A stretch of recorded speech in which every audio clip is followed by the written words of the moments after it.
Yo, what's good? Welcome back to another episode of the Goldblooded podcast. And I know before we start, a month hiatus is crazy. I'm gonna be so real. I'm not even gonna say. I'm gonna be so real. I'm not even gonna say I'm sorry because sorry would be the word to describe this team, right? But me, I'm not sorry. I just needed some time away. We, as a collective, needed some time away from the podcast. Now, you may be asking yourself, I only watch out here. How the hell am I supposed to watch out anywhere else? We record these live on playback.tv/gold-blooded. You see it Live right now. literally. I'm pretty sure when you watch it, you see it on this side, or since the camera's flipped this side. One of these corners, you're going to see it. Yeah. You're going to see in one of these corners. So just copy that link, put it in your URL. You're going to see us live, watching games, doing the podcast, doing a whole load of other stuff with my guys, Gifted Denver as well. So again, if you're new here, make sure you become a member and click that link in the description as well. Like, comment, and subscribe, all that good stuff. Turn on post notifications so you know when we upload the podcast. But before we get into why we took a month hiatus, I gotta ask my guys, Denver, Gifted, man, how we doing? I feel like I haven't seen you for a month. Let's just go with the bit. Fuck it. Hopped up out the bed, turbo swag on. That's how I felt today when I woke up, man. Really good, man. You know what I'm saying? Listen, we haven't done this pod in a minute, KB, as you know. But what I'm happy about is this is the last episode of the pod where we will say the words reliable secondary scorer. Asha. Yes, sir. Oh, you Yes, will, sir. We in the building. We in the building. Yeah. If you somehow watch this pod and do not keep up with basketball until we say something about it, first of all, They're crazy. second of all, man, we have some good news for you. I promise. But Denver, man, how you doing, bro? I am reincarnated. I was stargazing. Life goes on, my baby. I'm doing good. Hey, man, it's that, and we are recording on Super Bowl Sunday as well. This will be released tomorrow. The Lord knows if we release this today, it will never see the day of. It won't see anybody. Like I promise you, because not everyone is focused on that. You know what I'm saying? Are we doing picks as well? No. You want to do a pick for the Super Bowl? Sure. Fuck it. Okay, so obviously y'all gonna see this after the fact, but this is gonna be our pick for the Super Bowl. Again, I don't watch the sport, but I know for a fact, I know what inevitability looks like. I know what belt to ass looks like, and I know what greatness looks like. Give me them GOAT killers, the Kansas City Chiefs. You know what I'm saying? Give me them GOAT killers, man. I don't know what y'all picking. I know what I'll pick. Look, man. Chiefs. Look, man. As a super football casual, I want to say Chiefs because of the 3-point potential, but KB picking the Chiefs made me feel. I don't know why, but I feel like you just cursed them for whatever reason. I don't know. Like I'm just getting a weird vibe, but the Chiefs just understand how to win and extend plays repeatedly. I do think the Eagles are probably a better team than them for sure, but I think the Chiefs just have that intangible it factor. I think Mahomes is built for the same cloth as Tom Brady. And me personally, that's my go in this shit. So I'm going to go with the Chiefs, man. Hey, man. Shout out to Real Talk in the chat. Real Talk, YouTube is going to see your comments. So you saying my GOAT dies, it sounds crazy. But yes, sir. Real Talk is lit. It's lit today. Yeah. But greatness never dies, chat. It lives on forever. Anyways, as we continue with this pod today, we're going to hit on a few topics. Obviously, the secondary scoring topic. I'm not even going to beat around the bush. You know what I'm saying? We got Jimmy, the big Butler, the third. Jimmy Butler, the third. I didn't even know there was 3 of them. Somehow there's third. He's the third. I had no idea, honestly. But we got Jimmy in a trade. Dennis Schroeder got packed up after 2 months, a month. I don't even know how long it's been. And we covered his trade. That was literally the last episode was him coming to Golden State, and the next episode is him leaving. He got traded. Yeah, that is kind of funny. That is crazy. And also, we're going to talk about what a quick summary of the hiatus of that we went on and what the games were looking like, what we looked like during that month, and what's to come for these next, I want to say, like 30-ish games for the Warriors, because they do have a hard push to make post-February, post-All-Star break, and they still have a few games left before the break next week, but man, it's going to be a tough run for the Golden State Warriors. But let's start back in December, man. Honestly, what a month. what a 2-month period. Like it Oh was yeah. very, very, very crazy. Um, we obviously get Dennis Schroeder, and to start, we had our first game in Memphis, and boy, did we get thrashed. We got 50 piece. It was ridiculous. I remember that. Yeah. I call it the yearly Memphis thrashing because I feel like every time we go to Memphis, they give us belt at least once. Like it doesn't matter how many times we play them. If we go to Memphis once, they're going to give us like a 30 ball. And they gave us a 50 ball. Like they doubled it damn near. So like honestly, credit to Memphis. They played tremendous basketball, but that was the first initial game. And you can tell there were still like clear-cut issues with the team, even with the addition of Dennis. Like having the extra ball handler was definitely cool, but the team needed like the extra oomph that I've been saying for like 2 years. Like you didn't Dennis wasn't the guy that was gonna take you over the hump. He was a band-aid over like a stab wound. You know what I mean? Like it's not gonna A do bridge much. piece. Yeah. Exactly. Like it's not going to do the things that you needed to do. But honestly, there wasn't anything notable in terms of what he did with us. Like he was for the month being kind of just mediocre. Like he came from Brooklyn, having the career high he was having, averaging 18 a game, shooting the way he was shooting, and he came to the Warriors in a system where Steve Kerr wanted him to shoot split action threes, and that's not his game. I can tell you that for free. But I'm you not you going guys about can talking tell to no more, man. you can tell me Shout out about to this Dennis Dennis Schroeder. addition, but All right. I watched a lot of those Brooklyn games when no one was watching when they were top 10 in offense. I was watching it, and Dennis was playing phenomenal basketball. I was excited to have him on the team because I thought he would at least be better than B Pods. And I gotta be out. I gotta keep it like I have to was he? keep all. Listen, I gotta keep it all the way 1,000. Dennis Schroeder was some shit as a Warrior. I just he never caught his stride. A lot of inefficient games. He had some big shot moments, but all in all, he was so far away from the player that he was in Brooklyn. Literally, when we played him, what he did to us, he was so far from that type of player for this team. And I think the Warriors using his contract to make the other extension move, which brings us to the Jimmy deal, was huge. So I appreciate his overall services. Obviously, there's some more notable losses for this Warriors team moving forward, but I'll leave that to Denver. Yeah. That entire stretch of games, I don't remember anything really that happened. It was really a blur for real. I ain't gonna lie. Bottom Like, 15 in offense and defense in that stretch. Yeah, that's just like it was so just. I wouldn't say bad. Oh yeah, it was bad. It was It was really bad. It was bad. It was bad. Honestly, we Like there were had so many times where I literally just wouldn't be clipping anything because I would be just like, all right, I mean, this is just it's just the same thing over and over again. So I mean, Yeah, honestly, it was and that's honestly we can get to the reason why we took this hiatus. The reason why we took the hiatus, honestly, was because we kept watching the same game for a month straight against every single team. Like it was legit on loop of how many times we were watching the same game over and over and over and over and over again. It was either Steph, you weren't aggressive enough, or Steph was aggressive and no one came along for the ride, or there was we need someone else to be able to manhandle these certain minutes, or it would be like a hey, don't go 6 minutes without scoring a field goal. Like, you know what I mean? Like, Yep. it was the same cycle, no troll, like literally, like Yeah. just like this for a month. And for us, it was like we don't want to give you guys, and I know this kind of poor on our end because you still want to hear what we think about during the game, even if it is the same thing happening.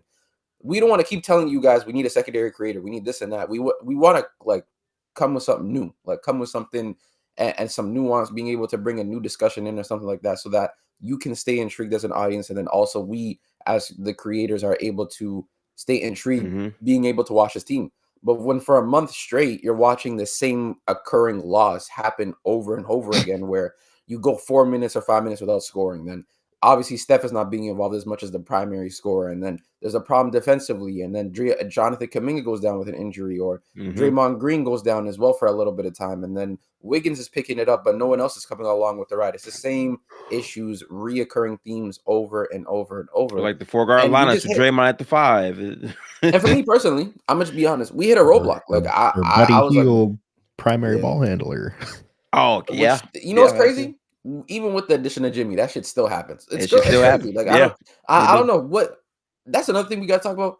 how did Buddy Hield get this leash? I want to know. Like, there's certain players on this team where I actually sit there and contemplate, how did Steve Kerr allow and just give this level of freedom? Like GP2, I can understand a little bit more because he's a champion. He helped us a lot. And when he's at his A game, like when he's playing at his best, he's a really good POA defender, a very good one. He's on the top of his game.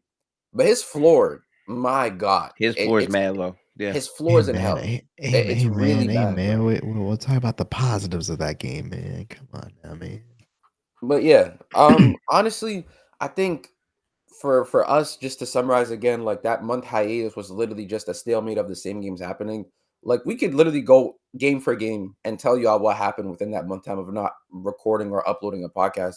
And I promise you, it'd be us saying the same thing, but for like 15 different teams within that time period. So I promise I'll you, tell KB, we did like a bingo sheet of like words, reliable, secondary scoring option, offense, no score. Like the amount of times we're in game, we were layups, things repeatedly, layups, and no, free throws. Yes, free throw percentages. Like it was a thing for us, man. It really was. It really was a thing for us, man, honestly. And we appreciate y'all, like I said, but man, hopefully we don't have to keep recording the same thing over and over again. I pray to God not, because if we do, even post trade, we gotta have some real discussions. we gotta have some real conversations, man. I'm not gonna lie. But to get into the swing of things, so Jonathan Kuminga went down.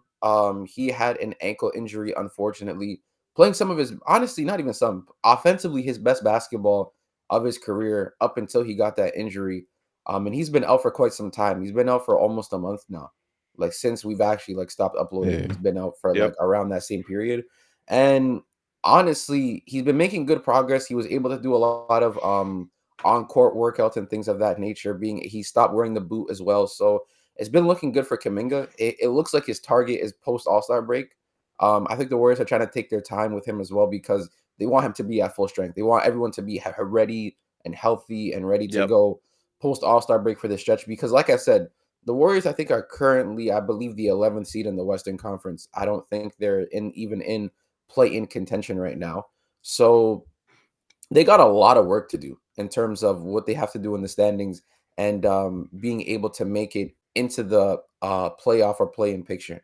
They're currently tied actually with Phoenix and the Kings as well. They're a game and a half back of the Mavericks.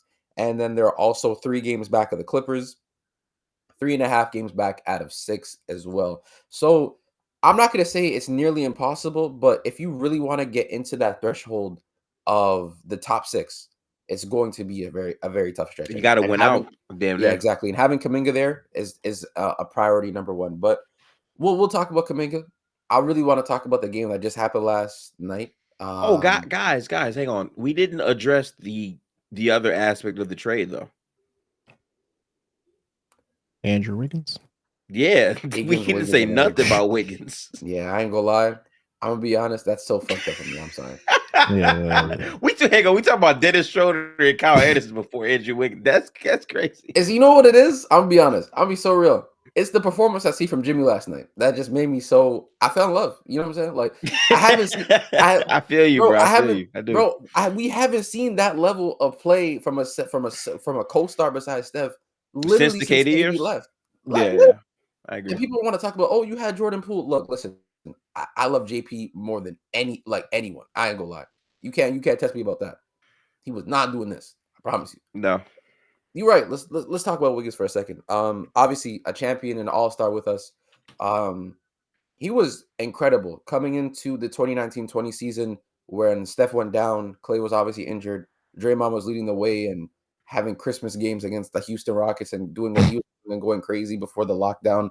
And we picked him up, but during the trade deadline, in the 2019-20 season, if I'm not mistaken. Then wow, the way his career just did a 180, because before even coming into being a Warrior, a lot of people just had him written off because it was lack of ethic, his expectations versus the reality, the motor and whatnot. Yeah, and motor.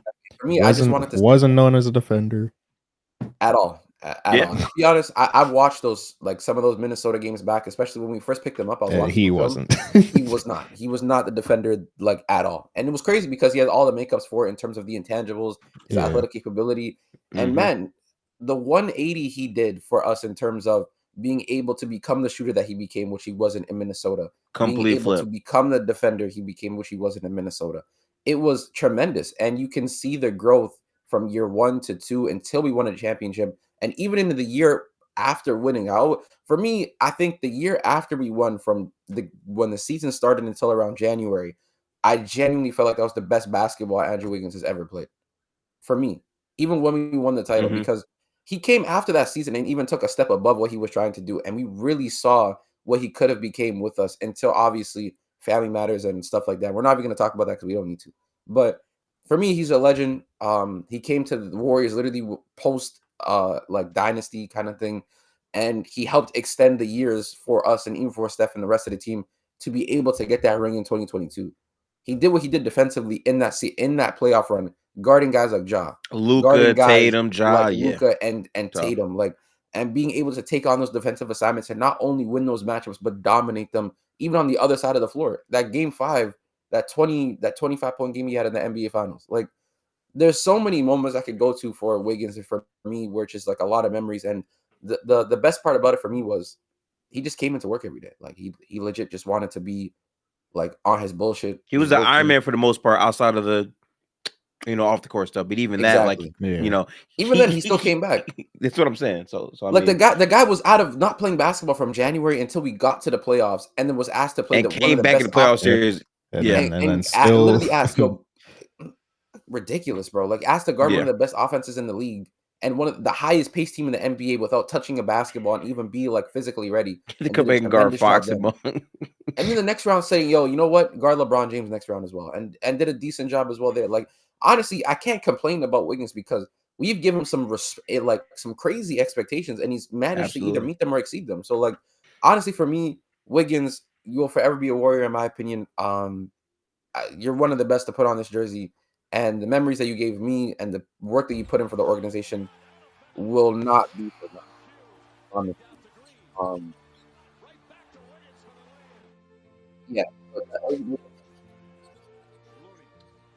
Heads up, your mic's underwater, KB.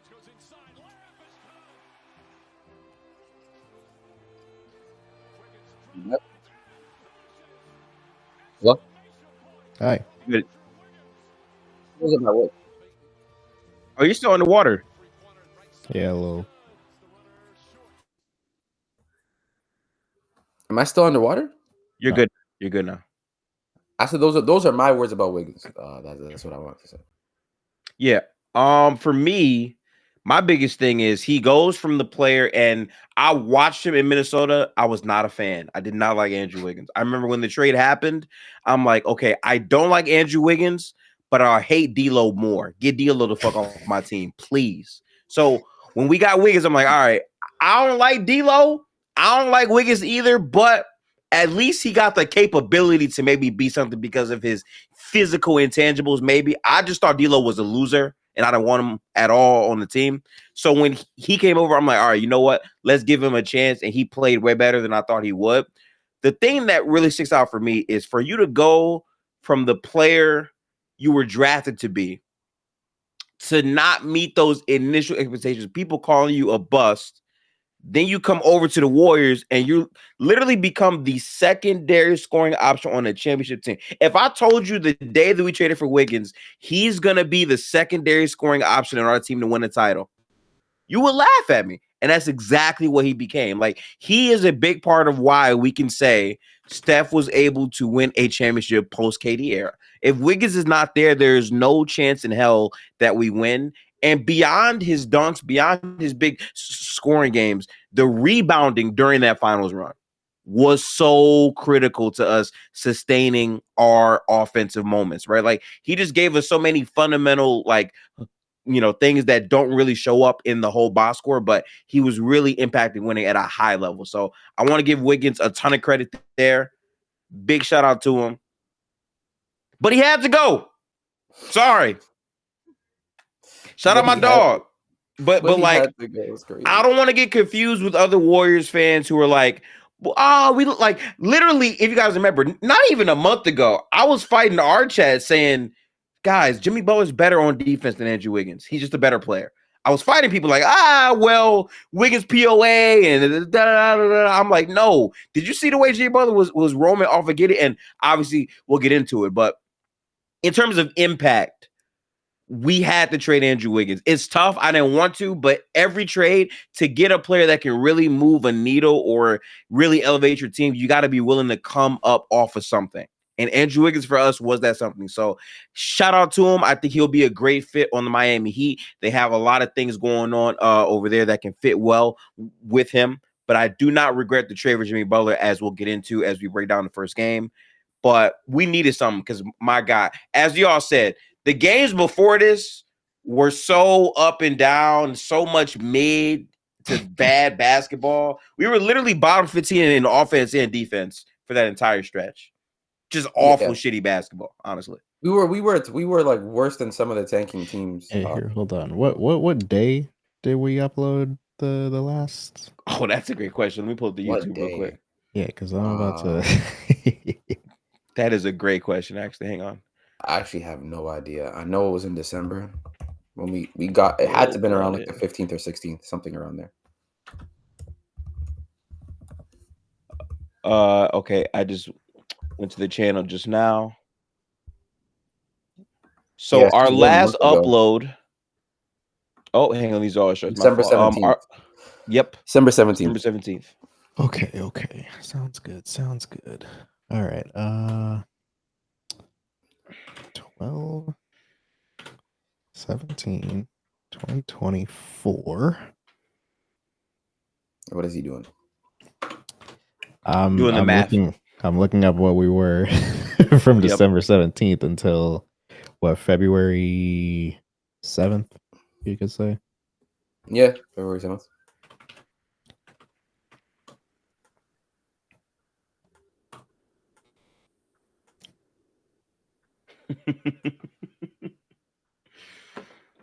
Oh,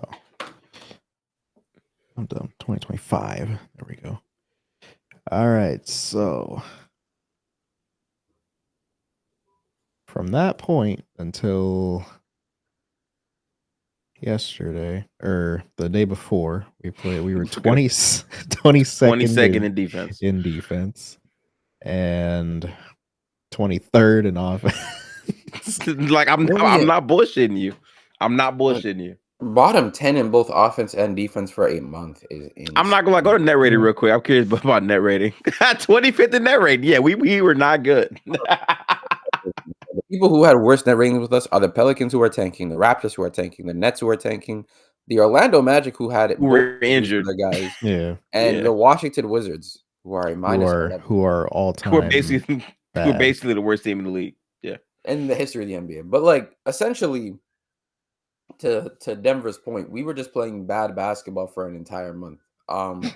And it even spilled a bit over in January, where it was just like the same habits where you would go into games defensively, you're not running the correct schemes, or offensively, you weren't getting downhill enough. You weren't even converting offensively. There was countless times I've seen like GP2, Wiggins, anybody just missing point blank layups. Literally the other night when we were streaming on Goldblooded, and by the way, again, we stream on Goldblooded all the NBA Warrior games as well, so make sure to check that out. We were watching the Laker game, and we watched Steph and Draymond miss multiple in the same possession, point blank. Almost viral clip. Like I actually, yeah, I literal most. Yeah, three our most viral clip. Yeah. 3 in a row. And it was like, dog, what are we supposed to do if we're a professional basketball team that's one of the worst teams at making layups and shooting free throws? Like, we can't be called an NBA team. How could you be a professional at a sport where the professionals make layups and free throws and you can't convert them? Every aspect of what should be the easiest shot in basketball, which is a layup and free throw, we were not good at. So you're not good at the easiest shot in basketball. And then we know this team can be a 3-point variance team. It's like, what can you consistently rely on to have success? And for me, it's like the shot. The problem with me is that the shot quality actually isn't bad. It's pretty good. I think if you put any half decent NBA players on this roster, with the same shot quality, I think this offense is booming. Like we're scoring at It'd be straight, yeah. like we get like our layup quality is pretty good. Like we actually get a lot of easy looks at the basket. We get easy threes. We just cannot convert them. And for me, I don't want to sit there and be like, oh, it's just a slump stretch because it's been happening for 2 years. With the same roster. So new players, please. But like, yeah. So now we have Jimmy, and now we get to transition to the game. So I want to talk about something that actually makes me happy. Let's get it. Yeah. So the Warriors win their first game with Jimmy Butler on the team. Jimmy Butler the third. Jimmy. I don't know what you want to call him. Jimmy Buckets. You could call Jimmy him G Butler. The G stands for gets. Yes. Or grift, because he shot 13 free throws in this game. Yes, he did. So I'm just saying, we beat the Chicago Bulls. Yes, it was the Bulls. I don't care if it's the Bulls poster. I don't care. Okay, because you didn't watch this game like we did. Like it doesn't matter when you're down 23 to the same. We were down beat by 25. I don't know if you guys have the screenshots. If someone can pull up the screenshot from when we were down, actually, like how much we were down by, the state of the game, bro, it was abysmal what we were doing in terms of the offense in that first half. We were not converting. We were not doing anything like remotely positive in that first half. And we were able to flip it. We were able to flip it in its entirety. And it's actually hilarious that we were able to do that. Because in that first half, I don't want to keep rambling on here. We just looked abysmal. We just looked absolutely abysmal, bro. I'm about to share my screen, just a quick image from the Warriors social media. Shout out to the Warriors. Yeah. But this was essentially the score within the first half. 59-83. 59-83. And we were down by a lot in the first half. They increased the lead in the third quarter. Early in the third, Kobe White was going crazy. He was hooping. The Warriors called one timeout and said, "You know what? We got to take over this game." Then we went on a let me actually pull this. I'm pretty sure it was the 62-18 run. Now you know what's crazy? It was the 83rd point was that Josh Giddey 3 that rimmed in. It was that shot. Okay. And they were like, all right. When that went in, I said, wow. But from the 7-minute and 30-second mark until around the 4-minute and 31-second mark, we went in the fourth quarter, mind you. We went on a 62-18 run.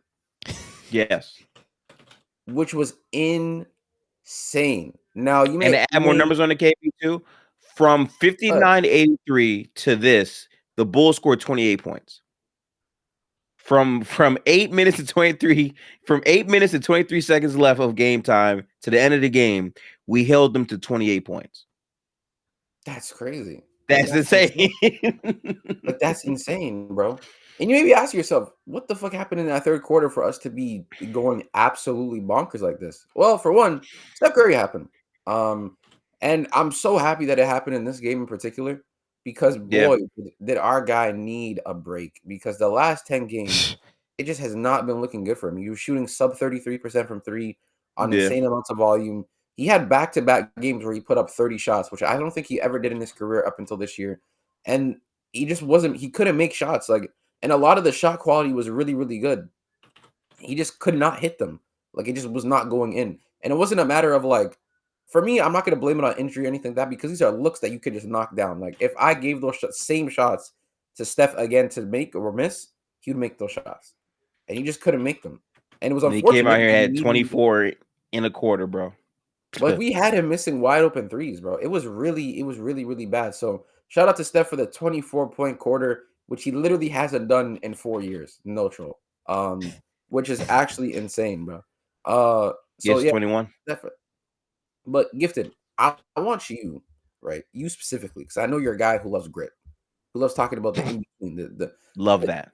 It's me. In between what people might not see on that end of the floor, what I see, but I just don't want to talk about, because at the end of the day, who cares? Talk about that Jimmy Butler defensive third quarter, man. Ooh, listen, man.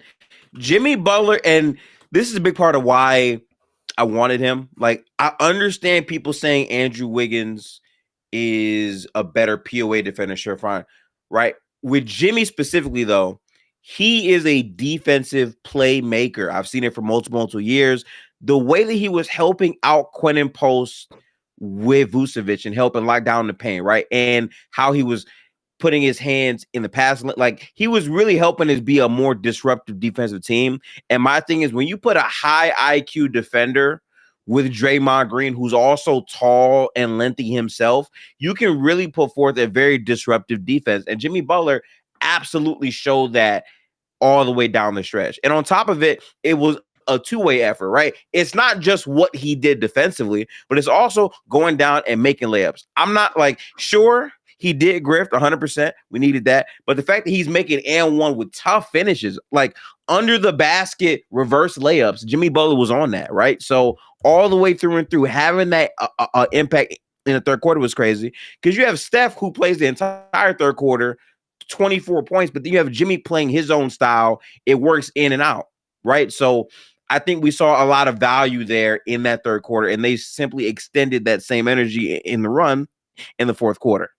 Also, Steph Curry, after this game, by the way, is the oldest point guard in NBA history to have 3 straight 30-point games.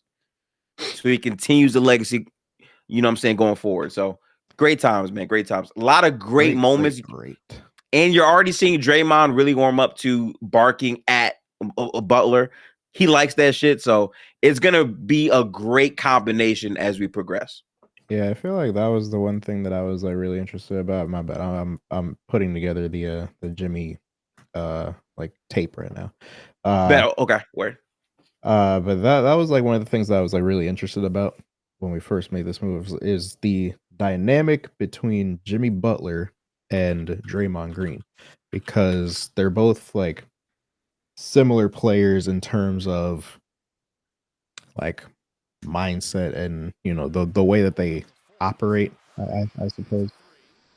Obviously, Jimmy Butler the better offensive all-around player, but in terms of like leadership and like the way that they lead, it's pretty similar, I would say.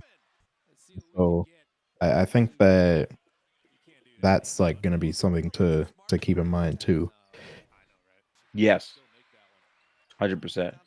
I agree, man. Honestly, and I just wanted to put this on the screen real quick. Just some of Steph's highlights from the 24-point quarter. It was just heavy shot making. Impossible shot. Like, bro, look at that step. Wait, step back with the turnaround. Did you see the turnaround, KB? Yeah, that was crazy. Like, dog, look at this. Look at that jump. Give me that quick. Oh, the turnaround was instant, too. That's crazy. That's beautiful, man. Great hoops. All right, so I'm sorry. I just wanted to. You know, when I watch Steph highlights, I legit just sit quiet and watch. I'm not even trolling. I just watch the greatness. You know what I mean? But if you got the Jimmy highlights, man, pull it up. We want to see some of that defensive film. All right, so this is pretty much everything that he did in the game. So, yeah. Oh, yeah.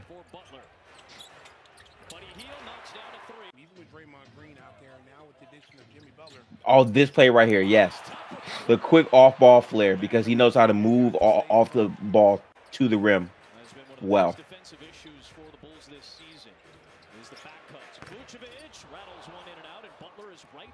I'm not gonna lie, I'm glad Vooch had a stinker though today. I mean, yesterday, man.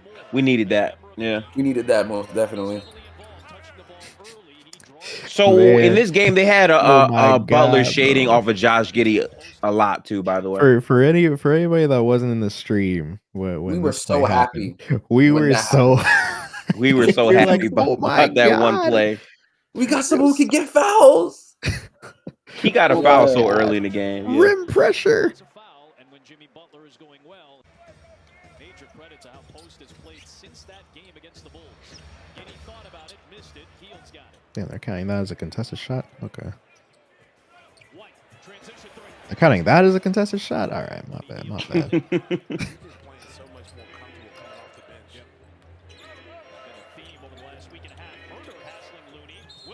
Hey, ref!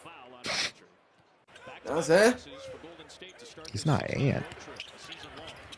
Look at that dump off, man. See, like his passing game was really highlighted too. Yeah. For me, his finishing was insane today.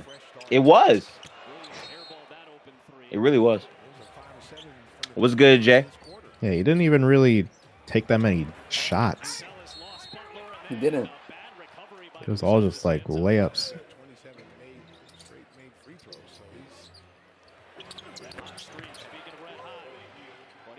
I think the other thing I like with him too is that he was always looking for the corner passes when they were there. Yeah. Yeah. Passing lane. Give me that. 15 for 25 of the Bulls from 3. Butler. This is literally when the run started, by the way. That's the exact score. Hey! The fact that almost. I love how. Dog, I love how he already gets it. He passes the ball to Draymond. He instantly knows what to do. He instantly knew to set the off ball. Yeah. Instantly. First game, by the way.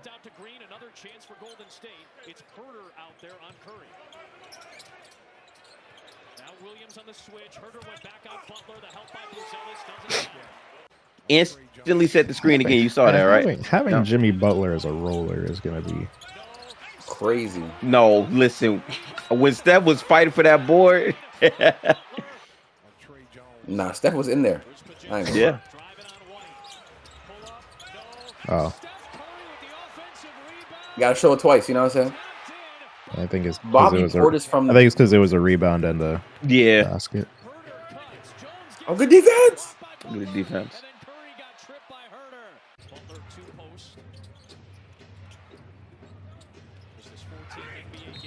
Now see, stop. This moment right here in the stream, I was losing my shit because dead ass, I don't think we have anyone on the team who can just catch the ball and one off one arm. All in one motion, need that. By the way. All in one motion, yes. Great finish. To make an even more difficult pass. Draymond's so funny when he be locked in, man. I'm telling you.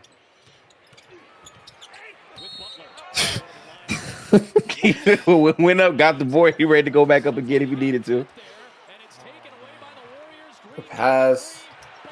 Listen. The detail with that finish, though, like wait. Can we please go back? Because like the detail with that finish, bro.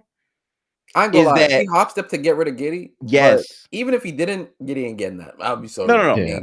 But like my bigger point is that play a month ago is Gary Payton in transition turning the ball over. Right? That's Gary. That's Gary Payton missed the layup. That's what that is. Yeah. That's Gary Payton. Look at the rim, drop off to Buddy Hield, and whatever happens there happens. Or that's a dunk that is a missed dunk in transition. Like, I just love that, man. I do.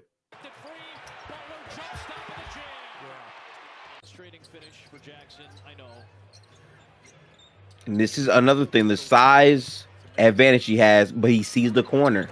He sees the corner off the size mismatch. See, a person like me, though, I was calling that out from before he even had the ball. I said quit the corner. No, that was his best finish of the night to me. Yeah. That was his best finish of the night for sure. Nah, GP looking at him like, how did you make that? Yeah.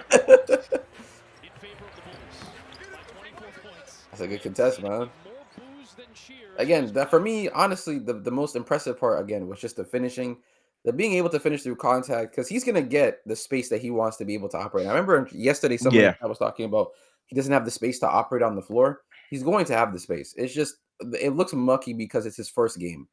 But for this first game to be that impressive, and you can just see already the positivity and the impact that he has offensively within this roster already. And he hasn't even found like his groove in terms of like the perimeter stuff yet. Like he hasn't. Like all his stuff was just, I'm going to get downhill, I'm going to get a basket inside, or I'm going to get a layup, or I'm going to get a free throw. And he just kept going and going. And that's why we're saying it is sustainable, because it's not like some outlier shot making. It was very simple actions. Yeah. Literally. And he still doesn't understand like the ins and outs of the entire system. So once he gets more time in it, is going to become quickly second nature because, and this is a huge part of why I was hardly campaigning for Butler. He's not a dumb basketball player. Like he understands how to play basketball. Like it's very apparent, even like just from the first game watching him. It's not going to take him even that long to get a lot of the actions down, given how quickly he got down some of the like the split action like fundamentals and things like that. Like he's only been here for what, 3 days? Bro, he had 25 off no jumpers. But I will say, just to quickly talk about this, because I feel like we have to. The only thing I'll say that needs to be worked on more, and again, I think it would get better as just more games are played. Incorporate. It's funny how he had 25, but I actually feel like he needs to be incorporated more because there was points in that first half where I'm like, Jimmy's on the floor, but nothing's really being ran for him right now. Buddy Hield is dribbling the ball. That's what I'm saying. Buddy Hield is dribbling a lot of the possessions. Steph and Jimmy are both off ball. There wasn't really a lot of movement going on. And that's the type of possessions for me that I don't like. Anything that involves Buddy Hield touching the ball and dribbling it. I don't prefer. Buddy Hield should not be dribbling when you have Jimmy and Steph out there on the floor with Draymond. I shouldn't be seeing it. So that needs to be an improvement. But I think it will because it's his first game. And yeah, I was saying it on stream again. I was was like, I don't want it to be a thing where he comes in and we're immediately critiquing him because he needs time to adjust and he hasn't been given that opportunity to do so. So I don't want to be the type of person to where I'm like, he needs this and this and this, or he needs to do better here. It's his first game. Even though we messed up as a team and we didn't do the things we needed to do to be able to be in a better position, it's not fair for him to come in and to just get critiqued the way he is already, is what I'm saying. So shout out to Jimmy. Shout out to Steph for the 24-point quarter. Shout out to Draymond for his second half performance. I thought he was much better in that second half as well. But I'm gonna say this now. One thing I wanted to show real quick. They showed a statistic while we were on the Warriors broadcast. The last time that we came back from a 24-point deficit in the second half was this the game. Yep. Was this 2018 in Philly? Is that 17 or 18? It's 17-18. Okay. One in the first half, one here in the third. Step back three. And Steph Curry ran with a steal. And keep running. And KD going to go right at Redick. And in amongst three Sixers, he puts it in. This comeback was insane. It is fundamental buckets. Yeah. That's very wild for it to be this far back. I mean, 24 points in the second half is crazy. Yeah. I think this is the fifth largest comeback of the season in the entire NBA to Denver. Klay Thompson, little mid-range runner. Steph took it to trouble and still somehow got it to Nick Young, and his three. Nick Young. Steph Curry with a three. On feet, just short. There's Looney inside. Hey! When Looney could jump, man, good old Young days, Looney and shit, yeah. Throw it to the outside. That's smart. I love them little disrespect shots. Ooh, yeah. Wants to get this. Oh my god, the lefty? Yeah. Bro, to go down 24 to up 10 is insane, by the way. It's crazy, bro. Yeah, nah. Wild stretch right there. That is but yeah, man. But nah, shout out to Jimmy. Shout out to the Warriors for a big comeback. And honestly, that's a win where even besides the Jimmy trade, you needed that because you've been playing some horrible basketball. I'll be so real. You needed a confident you could see like the difference in the demeanor between the first half and the second half. Yeah, 100%. There was a switch flip, and whatever flip that switch, keep that switch on and do not turn it off because you're gonna need that again from literally today until April because you are currently the 11th seed, tied for 10 and 9. But you need to make this run. And to be quite honest with you, I'm gonna pull up our schedule right now. I think I don't want to. Actually, no, I am gonna do it because I don't really care anymore. Honestly, you can beat some of these teams respectfully when you're healthy and whole. And I'm gonna show you our schedule right now. So the Warriors does that I think the best part of it too is the fact that this wasn't some like, all right, at the beginning of the second they lock in. With 8 minutes left in the third, they said, okay, we got this now. And they wind up winning the game by 25. That to me shows that they can translate. And if they're playing better competition and they're down, they can play and come back to that. Because to KB's point, they can beat these teams now. I feel like, at least.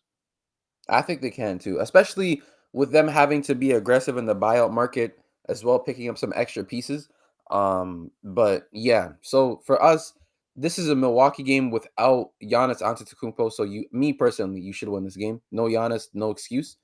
At Dallas as well. This is going to be a tough game. AD, Kyrie, February 12th, but still, I think this is something that you need to win and compete against. It's still a very good team. It's going to be tough to do. I think you can do it.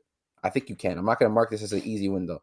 At Houston, even though they beat us in the play-in and the streak is over, it's still Houston. I expect the job to get done here. I expect, for me, this week, from 10, 12, and 13, I expect 2-1, bare minimum. I need a Milwaukee and Houston win. If we lose to Dallas, we lose to Dallas. But I need this one here.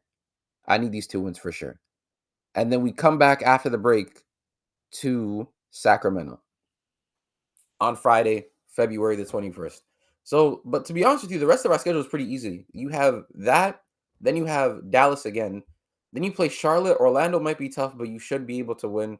I think you can win, but Orlando would be tough. Charlotte's easy. Philadelphia, all right. Charlotte, New York, Brooklyn, Detroit, Portland, Sacramento.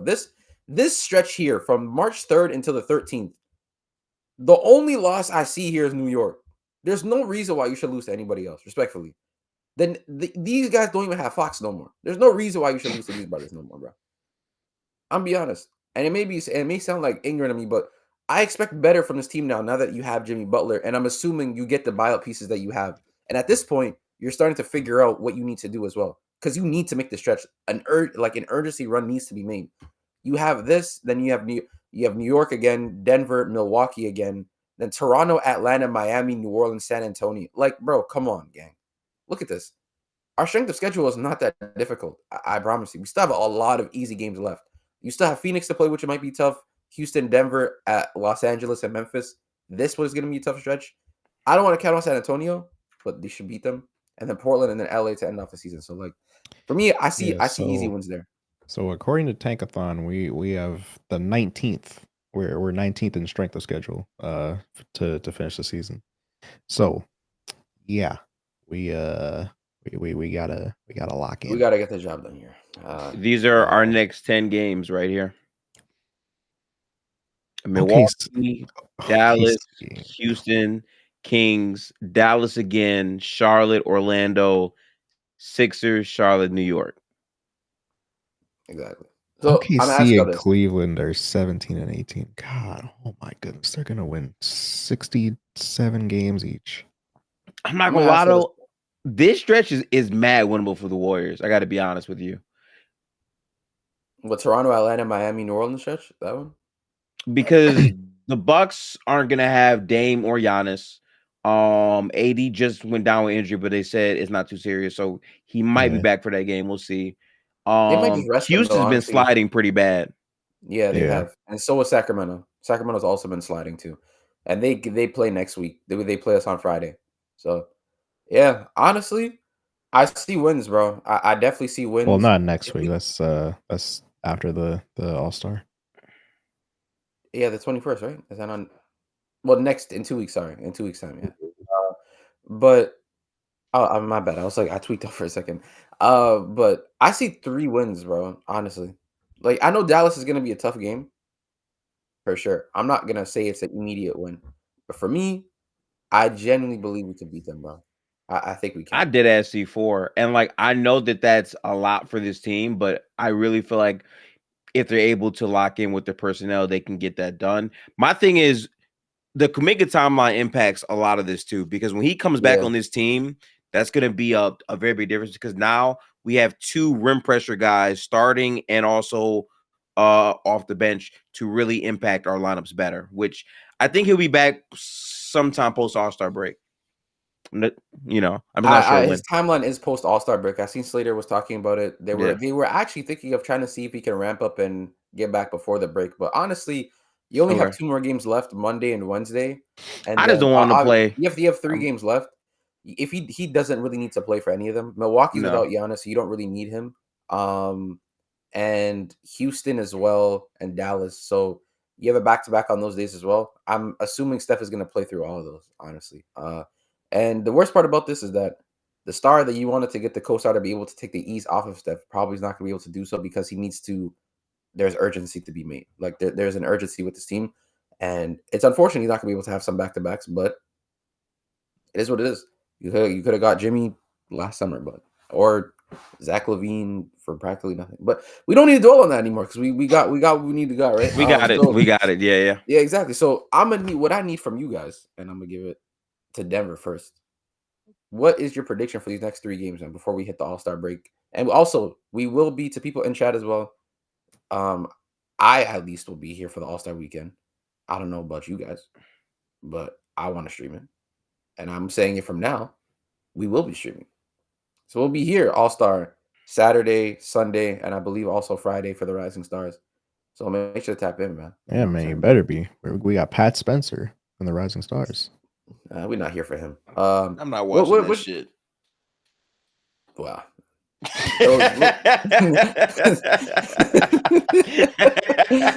Why did you sound like actually disgusted? I just didn't expect. I didn't expect that of the Gifted. Gifted's the guy who loves watching basketball no matter who's playing. But Pat Spencer, no, listen, I do, but it is something psychological at this point with All-Star Weekend. Like I'm so turned on by watching all this shit. It's just a bad product for me. The most interesting part is always the 3-point contest. The dunk contest is dog shit. The All-Star game has been dog shit. The skills challenge is mid to dog shit. Like it you know what I'm saying? And who watches the celebrity game like that outside of a couple of clips you see on Twitter? I be resting. I'm not gonna lie to you. Yeah. I use the All-Star break as a mental rest from watching the team, and then I come back locked in after break. Me personally. Yeah, I'm not the gonna All-Star lie. game might be better this year. So yeah, I'm not gonna lie. I don't remember the last time I actually sat down and watched All-Star Friday. I'm usually I just see clips on Twitter. I'm usually just watching Saturday and Sunday. I'll be locked in on a 3-point contest though, because again, that every year is good. Hey man, we got Buddy Hield in the 3-point contest. How you miss out on not getting Steph and Clay in the 3-point contest at home? Do you think he didn't want to do it? I mean, that would be the only reason. Yeah, you don't think that they asked? That's true, but it's like, why was I won't be Steph surprised if no? Curry said no, honestly. Like what's the reason to say no though? I'm tired, nigga. Shit, I've been this bum ass team I've been carrying. I'm only playing this shit I have to play. Even Clay as well. Like you could even get like Clay. Draymond I don't know. Least. I don't know about Clay. I don't know about Clay. Yeah, Draymond would have been funny. Like you know what I'm saying? Like you know what I mean?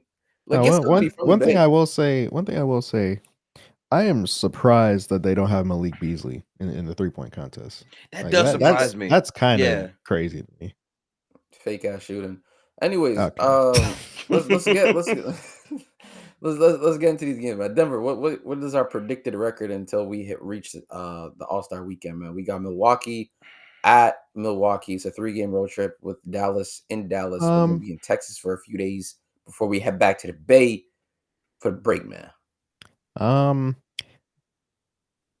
Ideally 3-0. I feel like the Houston game is going to be the toughest game, assuming that AD is still out, because that's also the second half of a back-to-back. Yeah. Houston is going to be the deciding factor between 2-1 and 3-0. We should be able to beat Milwaukee and Dallas pretty convincingly, especially if AD isn't there. Yeah, Dallas will obviously be closer, but yeah, I'm pretty confident. Gifted? For me, like again, if AD plays, that's a much different game for me, because I watched their debut versus the Rockets, and that defense looked very, very, very scary, extremely disruptive and whatnot. So that matters. Also, Max Christie has been hooping. So it's like I would not be surprised if that becomes the max overall Christie game for us. But I do see 3-0. Houston has been on a slide. Their execution has been bad. Their offense is some of the biggest pieces of dog shit I've seen in some time here. So I think we should have a clear advantage. And I'm gonna be so real. We still own these Houston niggas, bro. Let's not forget. We lost the last Houston game, and that shit came down to a foul being called on the floor. Which and it was like missed calls as well. Don't forget the missed calls. But listen, they beat us, so I'm not gonna take it away from them. But I still think we have an advantage in the sliding. So hey, KB. Literal hand on arm here, bro. Like, brother, like, how do you miss this, dog? Like, I don't understand. And the worst part is Steph had another foul that the ref said and said, "My bad," and then this happened and he didn't call that neither. Like, that's just crazy. Yeah. Anyways, I say, fuck it. I'm gonna be the Debbie Downer. I say 0-3. Nah, I'm joking. But listen, damn, nigga. I'm just going through the season over, nigga. I think, I ain't gonna lie, it's over. These games matter. Nah, I ain't gonna lie. Milwaukee, I think we should win that game. I'm gonna mark that as a win. No Giannis. So if you lose to Gary Trent Jr. and friends, I will get angry. Dallas, Word. for me, it's dependent on AD is there. If AD is there, I think it's gonna be really tough for us to win. It's gonna be a tough ass game here, bro. They have a lot of size on the floor, and defensively as well. They're just sound everywhere. So, it's gonna be tough to beat Dallas if AD is there. If AD is not there, I want them to win, but something tells me that Dallas game is gonna be a little bit tough to win. Houston, I'm expecting a win. So I'm gonna play the safer side. I think we beat Milwaukee, we lose to Dallas, and then we beat Houston to go 2-1, and which would be 3-1 on that little road trip stand or whatever. And then we are back after the All-Star break. But anyways, chat. Yeah. Appreciate y'all for pulling up. Appreciate y'all for listening to another episode of the Goldblooded podcast as well. If you haven't already, make sure to like, comment, and subscribe. If you haven't already, turn on the post notification bell so you know when we upload or when we go live, even on playback as well. Like I said, we make these live on playback to watch, so you can watch, even sit here. Maybe if you're cleaning, doing some chores, even studying. I know I like to put on podcasts even for background noise while I do some work, and you can do that for us, man. I don't mind. So yeah, chat. Appreciate y'all for pulling up. Like, comment, and subscribe if you haven't already. Turn on post notifications if you haven't already. And we will catch y'all in the next video, which should be next Monday. So sign on. Peace out, people. Have a good year, man.